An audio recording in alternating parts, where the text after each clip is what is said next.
एक खूबसूरत गांव, सब्ज पहाड़ों के दरमियान, जहां हवा ताजा और जमीन जरखेज थी। इसी गांव में दो दोस्त रहते थे, अली और उमर।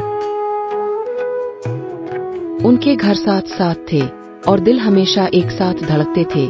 सुबह को खेतों में काम करते और शाम को बड़े पेड़ के नीचे बैठकर बातें करते। गांव वाले उनसे मोहब्बत करते क्योंकि ये हमेशा दूसरों की मदद के लिए तैयार रहते। कभी किसी का जानवर गुम हो जाए तो अली इसे ढूंढ निकालता, कभी किसी की छत टूट जाए तो उमर इसे दुरुस्त कर देता। ये दोनों मानते थे कि दोस्ती का मतलब है हर हाल में एक दूसरे का साथ देना। एक दिन अचानक आसमान पर काले बादल छा गए। बादल गरजने लगे, बारिश जोरों से बरसने लगी। पहाड़ों के बीच अचानक बादल फट गया, नदी का पानी भरने लगा और गांव की गलियां डूबने लगी। बचाओ बचाओ, पानी आ रहा है, जल्दी बच्चों को संभालो। हर तरफ शोर ही शोर था। बच्चे रो रहे थे, औरतें घबरा रही थीं, मवेशी इधर अलिफादिर भाग रहे थे। पूरा गांव परेशानी में डूबा हुआ था।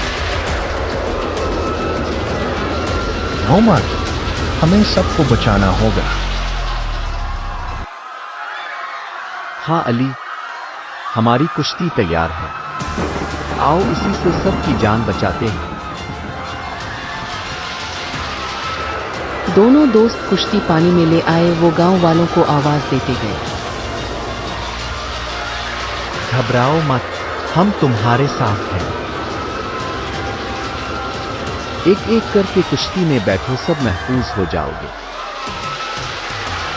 अली और उमर बार बार कुश्ती को पानी पर ले जाते। बच्चे उमर का हाथ पकड़ लेते, बूढ़े अली के कंधे पर सहारा लेते।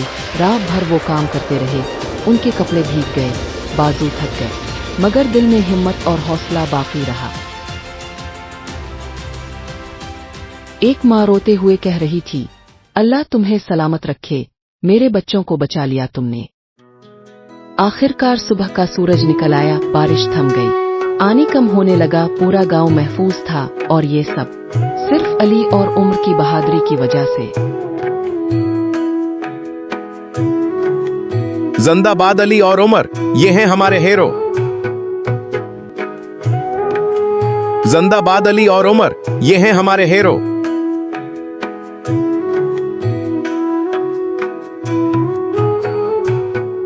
इस दिन के बाद जब भी बच्चे नदी के किनारे खेलते, वो अपने हीरोज को याद करते। वो जानते थे कि दोस्ती, हिम्मत और इंसानियत से हर मुश्किल को जीता जा सकता है।